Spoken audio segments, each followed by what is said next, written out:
Daily reflection, daddy's little girls. Today, during my usual 5 mile walk, I did what I always do. I pray, I give thanks, and reflect.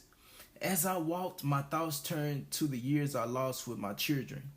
Years taken from me due to pain, betrayal, and broken relationship. I began to feel a heavy defeatist mindset creeping in. They're not kids anymore. They're grown. Maybe the chances to me being their father the way I wanted to is gone. But then something powerful happened. The movie Daddy's Little Girls popped into my mind. It's one of my favorite films, one that always touched me deeply. Not to be soft, but I even cried when I watched the movie. And in that moment, I felt God nudging my spirit. This movie mirrors your life. Your story isn't over.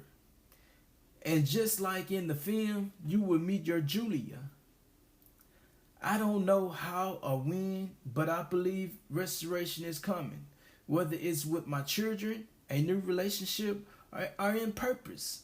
I know God still writes redemption stories. I love you guys, and I'm out.